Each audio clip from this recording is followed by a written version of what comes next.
everyone. My name is Chelsea Jenkins, and welcome to my Technology Planning and Administration portfolio.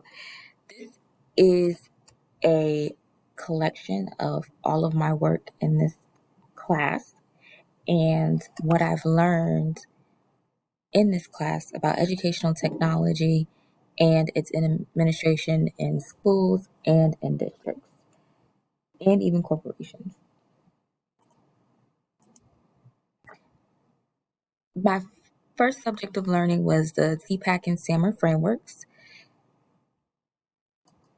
This was very helpful to me because I really understood as a teacher myself, being a teacher myself, I really understood how these things, these three very differing things actually are very interrelated, and how these three sources of knowledge, technological, pedagogical, and content really reflect themselves in the classroom, and how important it is for teachers, administrators, school districts to understand these intersections. I also learned about SAMR integration and the different types of integration that can happen, of technology that could happen in the room. And it can lead from enhancement, such as substitute or augmentation, also modification, redefinition. And this was very important to me because as a teacher, from day-to-day instruction versus, unlike the TPAC, the SAMR integration is more day-to-day learning and how are we going to use this technology in a practical, meaningful way. TPAC was more of,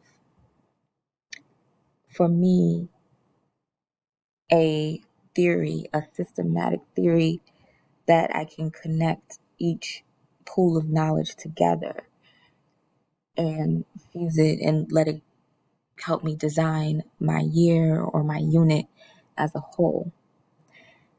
I also discovered how TPAC and SAMR can be interconnected, and how with constructivist principles really show the depth of educational technology and the complexity it can have and the differences it can really make for our students, and actually how to plan a unit using TPAC and SAMR frameworks.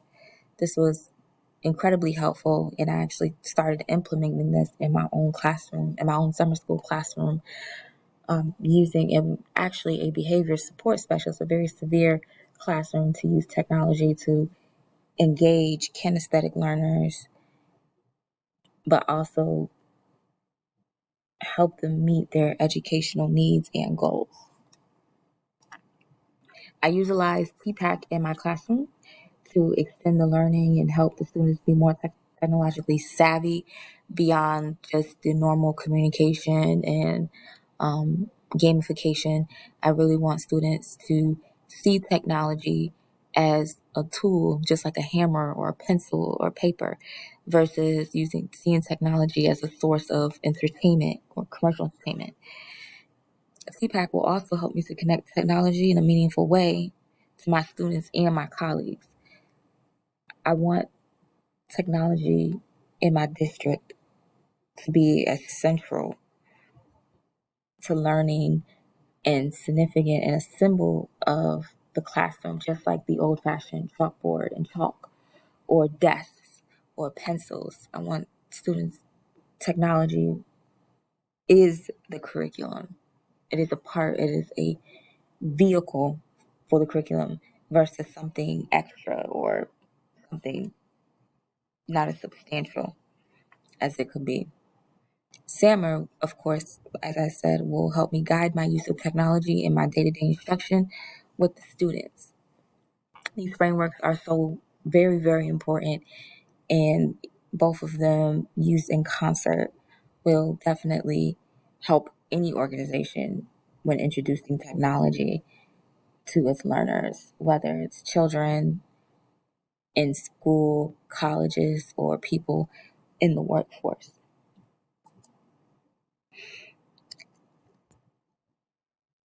The next part in the class was my educational technology vision. I had to develop a vision for my school and or district.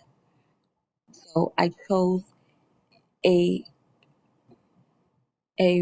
unnamed high school in my district that I wanted to focus on, and I used it as an example for my vision. And I used Fort Bend ISD, probably because I work for Fort Bend ISD. But Fort Bend ISD has a great vision on its own. However, I felt that it was missing a critical technology piece. And Fort Bend does incorporate educational technology, but it needs to be a part of its vision, particularly the equip part of its vision. We need to be able to equip students with educational technology to further their learning, and that we're making sure it is tangible for our students. I observed the current conditions of the schools, and in Fort Bend Independent School District, as I imagine in other school districts, the decision making needs to be researched back.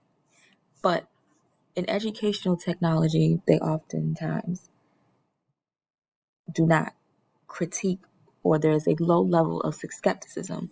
But I wanted to make sure that that was included in my vision, and why we should be critical of technologies, and we need to make sure that they are effective and implemented with efficacy,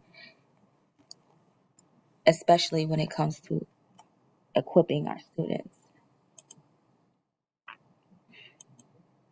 I also updated my vision. My vision before previous did not have specific goals, or didn't have enough tangibility, or it was not tangible enough.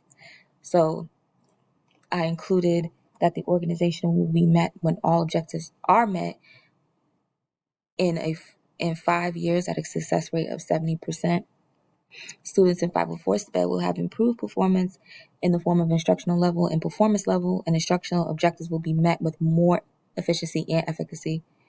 The vision will include adaptation as a requirement rather than reaction to poor performance and negative outcomes. And the vision will be presented at a high school and eventually to district. My previous vision did not include a timetable and did not include a success rate. But I also wanted I wanted my plan to be executed at a high school level, and then once executed at a high school level, then be brought before a district with actual results. And finally, my last project was my curation of the online professional network, which I am currently using in my class. I'm using CK12 and IXL in my ESY classes as an IEP goal activity. From the blogs, I gathered that there are smarter ways and more efficient ways to meet my students' educational needs. And especially in special education, where we have varying levels of intelligence, varying levels of needs, and varying levels of performance, and varying levels of learning styles, technology is great at adaptation to those needs.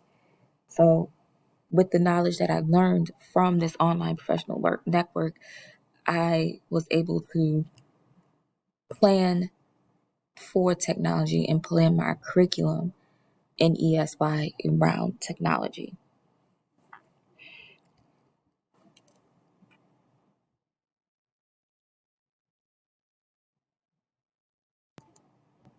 This concludes my presentation.